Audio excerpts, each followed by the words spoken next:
je suis envoyée pour accompagner une équipe d'entrepreneurs et dirigeants chrétiens. Ce sont des personnes qui montent leur entreprise ou qui l'ont depuis quelques années, ou bien qui sont des décideurs dans des groupes un peu plus importants.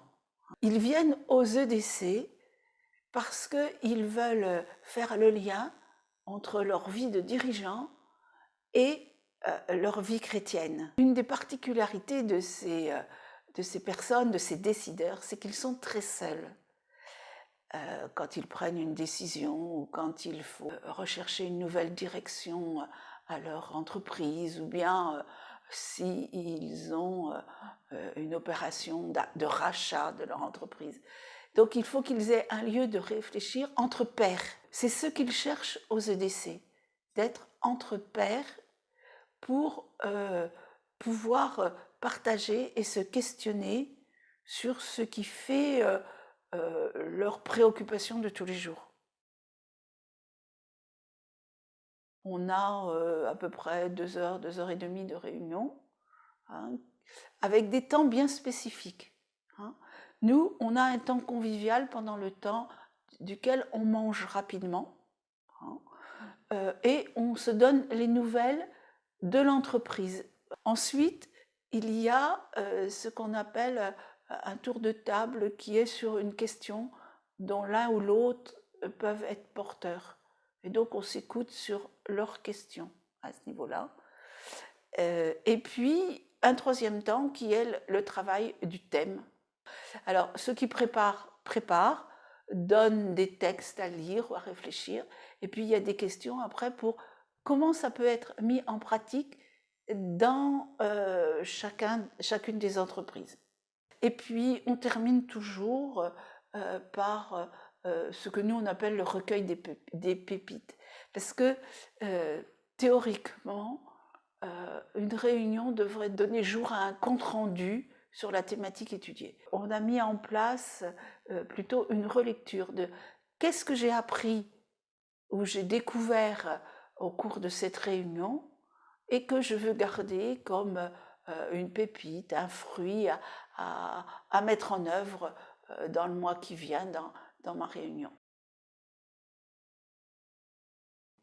Ma mission consiste surtout à garder en éveil le désir de ces entrepreneurs d'ajuster leur vie à l'Évangile et donc leur pratique managériale. Et moi, mon travail, c'est de les aider à rester vigilants sur ce désir-là et de le mettre en œuvre avec la pensée sociale chrétienne. C'est de les aider à prendre du recul dans leur démarche de réflexion, hein, pour qu'ils puissent confronter avec l'Évangile, la parole de Dieu, ou bien la pensée sociale chrétienne, leurs pratiques.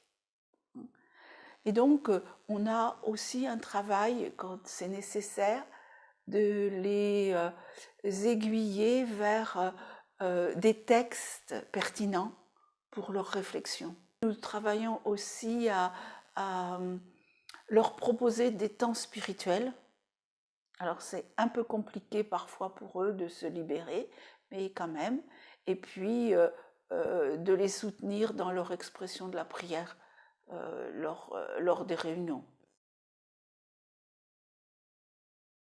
J'ai découvert une forme de pensée et du vocabulaire que je n'étais pas habituée à pratiquer. Et ça a été intéressant parce que ça a permis de mettre de la distance avec ce qu'ils disaient ou pensaient. Ça les a obligés aussi à préciser des choses et moi à m'ouvrir à d'autres types de langage, de procédures. Alors, c'est sûr que ça m'ouvre beaucoup sur le monde de l'entreprise et ça me donne un regard très concret et de ne pas me contenter des idées toutes faites là-dessus. Dans ma vie professionnelle, ça m'a aidé aussi de voir comment manage les relations des RH, les embauches. J'ai beaucoup aimé leur interrogation à ce niveau-là, de me faire un peu bousculer dans nos pratiques ecclésiales. C'est vrai que l'Église n'est pas une entreprise comme les autres, mais on a beaucoup à les écouter pour ajuster nos propres pratiques. Voilà.